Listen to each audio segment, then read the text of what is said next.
Student हम देख रहे थे फार्माकोलॉजी 4th सेमेस्टर, ठीक है, जिसमें हमने यूनिट 1 कंप्लीट कर ली है और यूनिट 2 को स्टार्ट भी कर दिया है, जिसकी क्लास 3 हम आज देखेंगे। ठीक है, यूनिट 2 में क्या था, तो फार्माकोडायनेमिक्स के हमने प्रिंसिपल्स देखे इसमें, देन इसके मैकेनिज्म ऑफ एक्शन देखे। ठीक है, और आज हमारी क्लास 3 है जिसमें हम स्टार्ट करेंगे।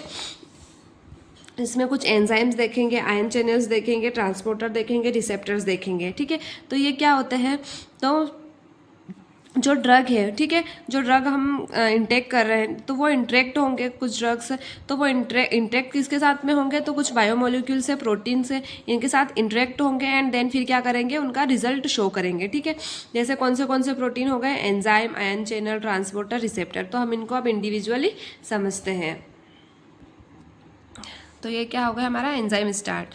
तो फर्स्ट ऑफ ऑल क्या, जितनी भी बायोलॉजिकल रिएक्शंस होती है, ठीक है, वो किसकी हेल्प से कैरीड होती है या किसकी हेल्प से होती है, तो एंजाइम की हेल्प से। एक एंजाइम का एक इम्पोर्टेंट रोल शो होता ही होता है। ठीक है, और इसीलिए ये क्या है, एक इम्पोर्टेंट रोल प्ले करते हैं किसमें, ड्रग एक्शन में।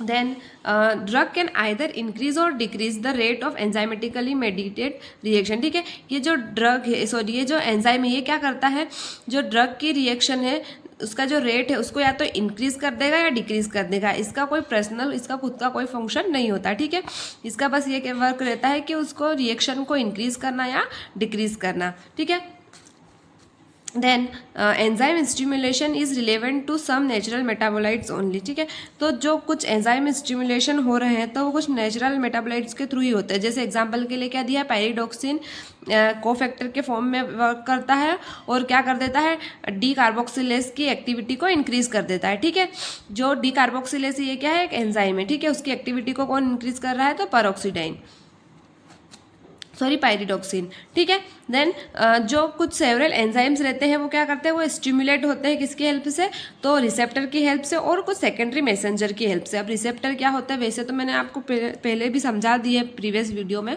और आगे भी मैं आपको समझा दूंगी। ठीक है, और कुछ सेकेंडरी मैसेंजर भी होते हैं, जैसे adrenaline stimulate hepatic glycogen phosphorylase through beta receptor and cyclic AMP. अभी आपको समझने में नहीं आ रहा होगा अभी कि ये क्या है। ठीक है, जब हम नेक्स्ट आगे बढ़ेंगे तो आपको समझ में आएगा कि ये साइक्लिक एएमपी क्या होता है, एड्रेनालिन स्टिमुलेशन किस टाइप से हो रहा है। ठीक है, एक एक चीज़ आपको समझ में आएगी। जैसे मैंने एक एग्जाम्पल के फॉर्म में समझाया आपको, यहाँ पे क्या हो रहा है, इसको और क्या बोल सकते हैं हम, लॉक एंड की मैकेनिज्म। ठीक है, मीन्स सबस्ट्रेट और ड्रग का एडिशन होके क्या बन रहा है, हमारा प्रोडक्ट तैयार हो रहा है। ठीक है, देन नेक्स्ट आता है टाइप्स ऑफ एंजाइम्स।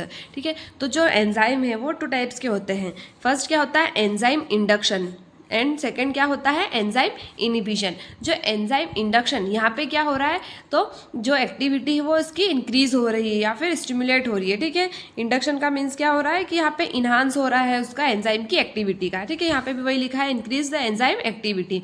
ठीक है, इनिशिएट और enhance the expression of an enzyme. जैसे कुछ एग्जाम्पल दिए हैं जो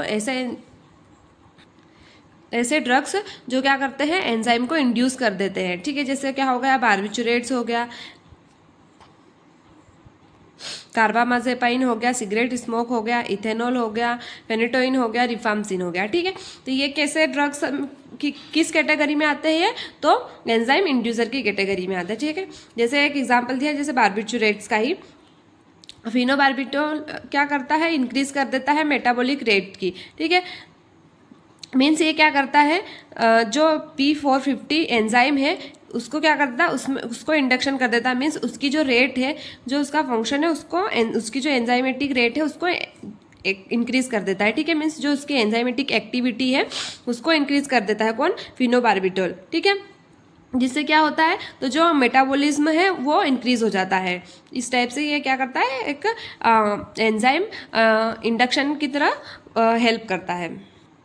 देन नेक्स्ट क्या आता है, तो एंजाइम इनिबिशन। ठीक है, ये क्या करता है, जो एंजाइम है उसकी जो एक्टिविटी हो रही है उसकी एक्टिविटी को ये क्या करता है, डिक्रीज कर देता है, रिड्यूस कर देता है। ठीक है, it is a molecules that bind to enzyme and decrease their activity. ठीक है, ये क्या करता है, एंजाइम के साथ बाइंड होकर उसकी एक्टिविटी को डिक्रीज कर देता है। और ये कैसी प्रोसेस है, तो ये आइदर रिवर्सिबल भी है और इरिवर्सिबल है। मीन्स या तो वो रिवर्सिबल किस टाइप से कि जो बाइंडिंग करी, ठीक है, जब तक बाइंडिंग रहा जब तक वो उसकी प्रोसेस डिक्रीज या जो एंजाइम की एक्टिविटी है वो कम रहेगी, पर जैसे ही वो बाइंडिंग खत्म हुई, बाइंडिंग से हटा वो, ठीक है, तो वापस से वो रिवर्सिबल हो जाएगा। मीन्स जो उसकी एंजाइम की एक्टिविटी है अगर वो इंक्रीज हो रही होगी तो वो अगेन इंक्रीज हो जाएगी, ठीक है, इसलिए कि इसको क्या बोल रहे हैं हम, रिवर्सिबल। वहीं इरिवर्सिबल क्यों बोल रहे हैं, अगर बाइंड हो गया और वो फिर बाइंडिंग हमेशा रही, ठीक है, तो वो क्या किस में आ जाएगा, इरिवर्सिबल में। जैसे अभी हम एक एक करके समझते हैं। इरिवर्सिबल इनिबिटर में क्या है, usually react with enzyme and change it's chemically. ये क्या कर देता है, उसके साथ बाइंड करता है एंजाइम के साथ और उसको केमिकली चेंज कर देता है, ठीक है। और यहाँ पे क्या हो रहा है, जो हमारा एंजाइम है वो परमानेंटली इनएक्टिव हो जाता है, ठीक है।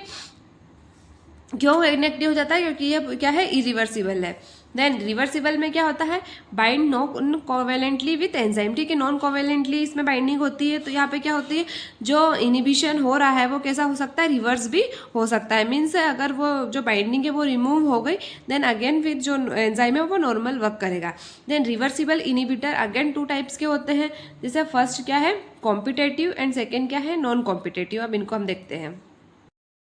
तो ये क्या है, कॉम्पिटेटिव इनिबिशन। यहाँ पे हम डायग्राम की हेल्प समझते हैं। मान लीजिए एंजाइम है, ठीक है, ये क्या है, हमारी बाइंडिंग साइट है या फिर बोल सकते हैं एक्टिव साइट है, ठीक है। तो यहाँ पे क्या होगा, कॉम्पिटिशन हो रहा है, ठीक है। जो ये दोनों क्या कर रहे हैं, इनिबिटर कॉम्पिटिशन कर रहे हैं। एक क्या है इसमें, इनिबिटर है, एक तो जो नॉर्मल है जो उसका मॉलिक्यूल्स है वो वहाँ पे अटैच होने वाला है, ठीक है। यहाँ पे जो रिएक्शन होने वाली है, पर ये हमको क्या करवाना है, इसको इनिबिट करवाना है। तो यहाँ पे हम इनिबिशन के लिए क्या करेंगे, इनिबिटर देंगे। जैसे एग्जांपल के लिए क्या बोल सकते हैं, जैसे कार्बिटोबा भी आएगा।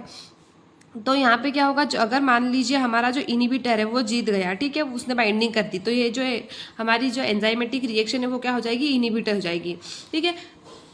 जैसे ये हो गया हमारा सबस्ट्रेट प्लस इनिबिटर। अगर इन दोनों के बीच बाइंडिंग हुई, देन फिर क्या है, नो प्रोडक्ट फॉर्मेशन, कोई प्रोडक्ट का फॉर्मेशन ही नहीं होगा और हमारी जो एंजाइम की जो प्रोसेस है, जो हमारी रेट है वो डिक्रीज हो जाएगी। जैसे एग्जांपल के लिए क्या है, एंजाइम क्या होगा हमारा, डोपा डी कार्बोक्सिलेज, ठीक है।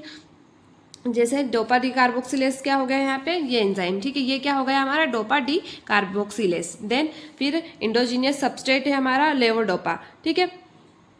और जो कॉम्पिटेटिव इनिबिटर क्या है वो कार्बिडोपा, ठीक है। तो अगर यहाँ पे एंजाइम से कार्बिडोपा अगर अटैच हो गया तो कोई रिएक्शन होगी ही नहीं, और जो हमारी रिएक्शन है वो क्या हो जाएगी, इनिबिट हो जाएगी। जैसे सेकंड क्या है, जेंथिन ऑक्सीडेज, ठीक है। यहाँ पे सबस्ट्रेट क्या है, तो हाइपोजेंथिन, और जो हमारा कॉम्पिटेटिव इनिबिटर है वो क्या है, एलोपिरुनिल।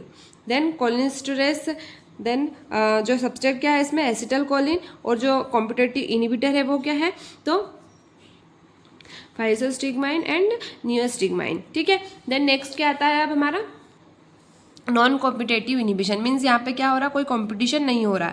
यहाँ पे क्या होता है, तो जो ये हमारा एंजाइम है, ठीक है, यहाँ पे क्या करता है, जो इनिबिटर है, जो हमने ड्रग दिया है वो क्या करता है, एलोस्टेरिक साइट पे जाके चले जाता है। मीन्स जो बाइंडिंग साइट है अदर देन बाइंडिंग साइट, तो उसको हम क्या बोलते हैं, एलोस्टेरिक साइट, ठीक है। यहाँ पे बाइंड होने वाला था प्रोडक्ट, पर यहाँ बाइंड होने से पहले ही क्या हो गया, जो हमारा ड्रग है या जो दूसरी जगह है यहाँ पे बाइंड हो गया, और क्या करा, पूरा एंजाइम की जो रिएक्शन है, जो एंजाइम की जो प्रोसेस है, ठीक है, उसको पूरी को क्या कर देगा, इनिबिट कर देगा। तो यहाँ पे कोई प्रोडक्ट फिर बनेगा ही नहीं, कोई फंक्शन शो करेगा ही नहीं, ठीक है।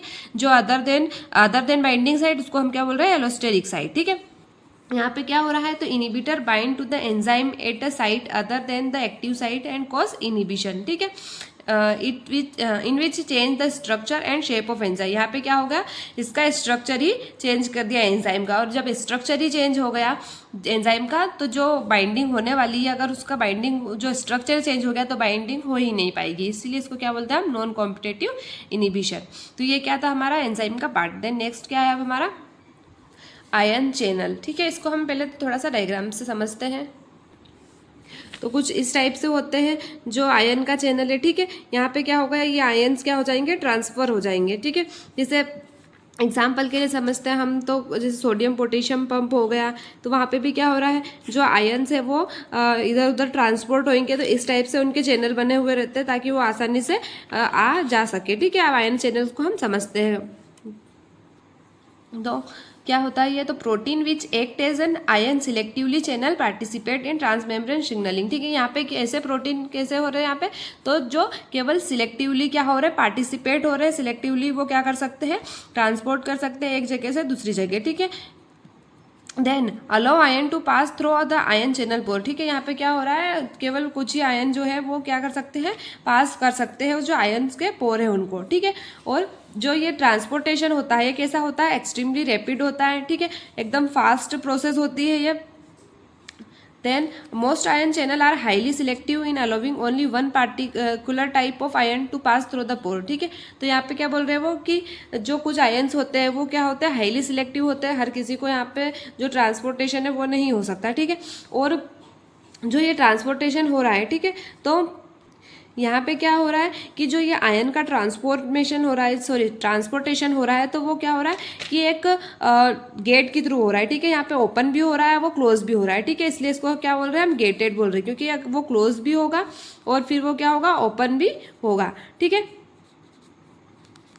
इस टाइप से, तो उसको हम समझते हैं। जैसे एग्जाम्पल के लिए क्या हो गया, लिगेंड गेटेड चैनल। ठीक है, यहाँ पे गेटेड का मीन्स क्या समझ रहे हैं हम कि गेट रहता है, वो गेट खुलेगा तो ही आयन जो रहेंगे वो ट्रांसपोर्ट होंगे, नहीं तो नहीं होंगे। और एक और क्या रहता है, वोल्टेज गेटेड चैनल। ठीक है, तो हम एक एक को समझते हैं। तो जो लिगेंड गेटेड चैनल रहता है, इसमें क्या है, in response to the binding of neurotransmitter और अदर सिग्नलिंग मॉलिक्यूल्स। यहाँ पे क्या हो रहा है, तो यहाँ पे बाइंडिंग होगी इसके साथ, तो न्यूरोट्रांसमीटर के साथ में। ठीक है, जैसे एग्जाम्पल के लिए क्या है, निकोटिन रिसेप्टर। ठीक है, और साथ ही क्या है, जी प्रोटीन रेगुलेटेड चैनल। ठीक है, ये जी प्रोटीन को भी हम बहुत अच्छे से समझेंगे, ये एक इंपॉर्टेंट टॉपिक होता है हमारा जी प्रोटीन। ठीक है, जैसे एग्जाम्पल के लिए क्या दिया है, cardiac B1 adrenergic receptor activated calcium channel. अब ये जी प्रोटीन अब जब आप समझोगे तब आपको एग्जाम्पल भी समझ में आएगा कि आखिर ये एग्जाम्पल क्या है, किस टाइप से इसमें मैकेनिज्म हो रहा है। ठीक है, तो आगे की क्लास में हम जी प्रोटीन को भी अच्छे से देखेंगे, तो आपको और भी ज़्यादा क्लियरिटी आ जाएगी। देन नेक्स्ट क्या है, voltage gated channel. Voltage gated channel में क्या है, activated by changes in the electrical membrane. यहाँ पे क्या हो रहा है, इलेक्ट्रिकल मेम्ब्रेन में क्या हो रहा है, एक पोटेंशियल जनरेट हो रहा है, एंड देन फिर क्या हो रहा है, चेंजेस आ रहे हैं। जैसे ये कहाँ देखने को मिलते हैं हम, तो the length of the axon and muscles tissue. ठीक है, एक्सोन में हमको देखने को मिलते हैं ये, और मसल्स टिश्यू में भी देखने को मिलते हैं। जैसे डिफरेंट टाइप के वोल्टेज गेटेड चैनल कौन से होते हैं, तो सोडियम चैनल हो गया हमारा, कैल्शियम चैनल हो गया, पोटेशियम चैनल हो गया, क्लोरीन चैनल हो गया। ठीक है, देन थर्ड क्या है अब हमारा, ट्रांसपोर्टर। यहाँ पे क्या हो रहा है, जो हमारा ड्रग है वो क्या हो रहा है, एक टाइप से ट्रांसपोर्ट हो रहा है। ठीक है, तो ये क्या हो गया हमारा, एक ट्रांसपोर्टर हो गया, देन यहाँ पे अटैच होगा, एंड देन फिर यहाँ से क्या हो जाएगा, वो रिलीज हो जाएगा। तो इस टाइप से यहाँ पे क्या हो रहा है, ट्रांसपोर्टर हो रहा है। जैसे इसमें क्या क्या बताया गया, जैसे फैसिलिटेड डिफ्यूजन के थ्रू हो सकता है, पैसिव डिफ्यूजन के थ्रू हो सकता है, एक्टिव ट्रांसपोर्ट भी हो सकता है। और एक्टिव ट्रांसपोर्ट में भी दो दिए हैं यहाँ पे, प्राइमरी और सेकेंडरी एक्टिव ट्रांसपोर्ट। ठीक है, इसमें ज़्यादा नहीं है ट्रांसपोर्टर में। ठीक है, जो पैसिव डिफ्यूजन, एक्टिव ट्रांसपोर्ट, ये सब मैं आपको प्रीवियस क्लास में ऑलरेडी बता चुकी हूँ। ठीक है, देन लास्ट क्या है हमारा, रिसेप्टर। तो रिसेप्टर क्या होता है, ये मैंने आपको प्रीवियस क्लास में भी बताया और आज फिर बता दी हूँ ये कैसे होते हैं। तो ये मैक्रोमोलिक्यूल्स होते हैं, और ये इनका काम क्या है, तो binding site located on the surface और इनसाइड द इफेक्टर सेल। ये कहाँ पे होती है, एक बाइंडिंग साइट होती है। ठीक है, जो कहाँ पे होती है, तो जो सेल है हमारी, सेल की सरफेस पे भी होती है, और इनसाइड द सेल भी होती है। ठीक है, देन इनका वर्क क्या है, तो ये क्या करते हैं, रिकॉग्नाइज करते हैं किसको, जो सिग्नल मॉलिक्यूल से या फिर जो ड्रग है, ठीक है, उसको रिकॉग्नाइज करेंगे, एंड देन फिर क्या करेंगे, जो सेल है, सेल की किस टाइप से नेचर होता है कि वो हर किसी को अपने अंदर नहीं जाने देती है। ठीक है, वो सिलेक्टिवली परमेबल रहती है। तो देन फिर क्या, कुछ ऐसे मॉलिक्यूल्स है जो सेल के थ्रू नहीं जा पा रहे, तो वहाँ पे क्या लगे हुए रहते हैं, रिसेप्टर्स। जो रिसेप्टर है वो उनको रिकॉग्नाइज करते हैं, देन अगर वो इंपॉर्टेंट है, देन फिर रिसेप्टर उनको क्या करते हैं, आगे ट्रांसपोर्ट करते हैं, and it initiate the response to it, but itself has no other function. ठीक है, इनका कोई अपना पर्सनल कोई फंक्शन नहीं होता। तो रिसेप्टर किस टाइप से होते हैं, तो ये क्या करते हैं, एक तरह से देखा जाए तो ट्रांसपोर्टेशन का काम करते हैं। ठीक है, मीन्स ये सेल है, यहाँ पे क्या करते हैं, इस टाइप से लगे हुए रहते हैं। अगर ये सेल यहाँ से जाने नहीं दे रही उसको, ठीक है, तो ये क्या करेगा, अगर यहाँ पे अगर इसके सिग्नल लगे हैं, इसके रिसेप्टर लगे हैं, ठीक है, वो जो ड्रग है अगर ये इसके रिसेप्टर से बाइंड हो गया देन फिर क्या होगा कि वह अंदर सेल के अंदर इंटर कर सकता है। तो रिसेप्टर क्या हो गए हमारे, एक तरीके से ट्रांसपोर्टेशन का एक जरिया बोल सकते हैं हम, ठीक है, जिसका अपना कोई फंक्शन नहीं होता है। देन अब इसमें हम देखते हैं following term are used in describing drug receptor interaction. जैसे फर्स्ट क्या हो गया, एगोनिस्ट। तो एगोनिस्ट किस टाइप से होगा, एगोनिस्ट का वर्क किस टाइप से रहेगा कि ये क्या करेगा, एक्टिवेट करने का काम करेगा, ठीक है। जैसे ये रिसेप्टर है हमारा, ठीक है, तो जो एगोनिस्ट है ये क्या है हमारा एगोनिस्ट, ठीक है, ये अगर यहाँ पे अटैच हो गया, यहाँ पे बाइंड हो गया देन फिर क्या होगा, जो हमारा रिसेप्टर है वो एक्टिवेट हो जाएगा, ठीक है। देन नेक्स्ट क्या है, तो इनवर्स एगोनिस्ट। तो जो इनवर्स एगोनिस्ट है ये क्या करेगा, तो ये एक अपोजिट, यहाँ पे देखिए अपोजिट डायरेक्शन में वर्क करेगा, ठीक है। अपोजिट है, किसके अपोजिट है, ये एगोनिस्ट के अपोजिट फॉर्म में ये क्या करेगा, वर्क करेगा। देन फिर क्या आता है हमारा एंटागोनिस्ट। तो एंटागोनिस्ट क्या करेगा, ये इसका वर्क क्या है, तो ये क्या करेगा, प्रिवेंट करेगा किसकी एक्शन को, तो ये जो हमारा एगोनिस्ट है, ठीक है, वो क्या कर रहा था, एक्टिवेट कर रहा था, तो ये क्या करेगा, जो एगोनिस्ट है उसकी जो एक्शन है उसको ही ये प्रिवेंट कर देगा, उसको ही रोक देगा, ताकि क्या होगा, जो रिसेप्टर है हमारा वो एक्टिवेट ना हो सके। देन लास्ट वन क्या बचा हमारा, पार्शियल एगोनिस्ट। तो इसका वर्क क्या है कि ये एक्टिवेट तो करेगा जो रिसेप्टर है उसको, ठीक है, पर जो एक सब मैक्सिमल इफेक्ट है वो शो नहीं करेगा, ठीक है। एक टाइम तक क्या करेगा, एक्टिवेट कर देगा एंड देन फिर क्या कर देगा, उसको एंटागोनाइज कर देगा। तो इस टाइप से क्या होगा हमारा रिसेप्टर का फंक्शन, ठीक है। तो आज की क्लास में इतना ही, नेक्स्ट क्लास में हम आगे की जो है कंटिन्यू करेंगे, ठीक है। Thank you.